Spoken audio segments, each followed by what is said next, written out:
কালকে ফুটবে। এখানে 3 থাকে আছে, বাড়িতে ফুলটা গাছেই থাক। ফুল গাছে অনেক কুড়ি এসছে, অনেক কুড়ি এসছে।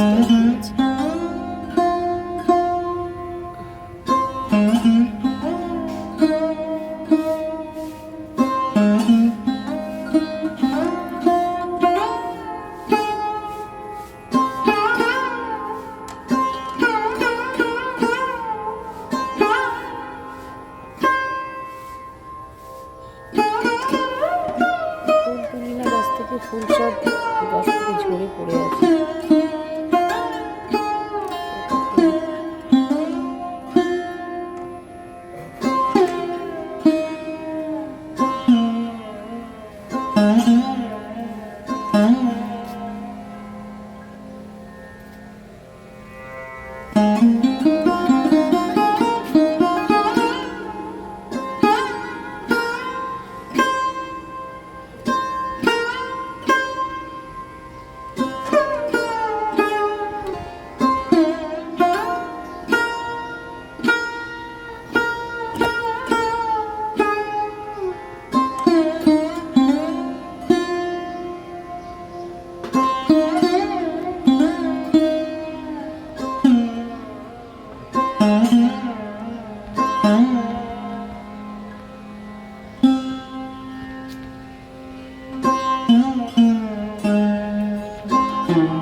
স্নান টান করে উঠে এখন হচ্ছে আমি চা চাপিয়ে দিয়েছি, তো চা হয়েই গেছে, চা আমি ঢালবো।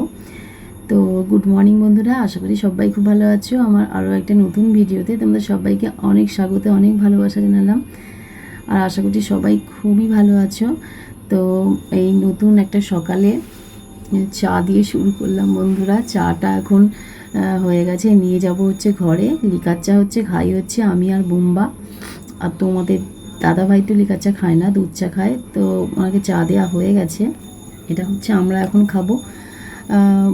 অন্য দিন মানে স্নান করার আগেও একবার চা খাওয়া হয়ে যায়, তো আজকে হয়নি। আজকে প্রচুর কাজ করছিলাম, বাড়িটা পরিষ্কার করতে করতে অনেক বেলা হয়ে গেছে, তো স্নান টান করে চা খেতে আজকে অনেকটা বেলা হয়ে গেল।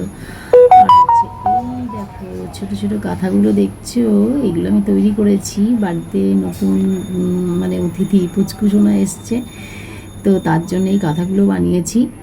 এরকম কাঁথা আমি এর আগে যখন আমার ছেলেরা ছোট ছিল তখন আমি বানিয়েছিলাম, আমার শাশুড়ি মা, তারপরে মাসিমণি, এরা তখন আর কি আমি খুবই কম এসব সেলাই ফেলাই করতাম। তখন মাসিমণি, তারপরে আমার শাশুড়ি মা, এরাই সব বানিয়ে দিয়েছিল। আমার মা অনেক কাঁথা বানিয়ে দিয়েছিল। আর এখন দেখো আমি সে কাঁথা তৈরি করছি, মানে সময় কখন কেমনভাবে যায় তাই না। আর এই দেখো ডাল করে নিয়েছি, ডিমের ঝোল করেছি, একটা তরকারি করে নিয়েছি। তো এইগুলো মোটামুটি দুপুরের রান্না। এই দেখো আলু পোস্ত ডাল দিয়ে, তো এই দিয়ে আজকে দুপুরে খাবো। আর একদম চলে এলাম সোজা সন্ধ্যাবেলায়। দেখো আমার চোখ মুখ ফুলে গেছে, এত ঘুমাচ্ছিলাম খাওয়া দাওয়ার পর।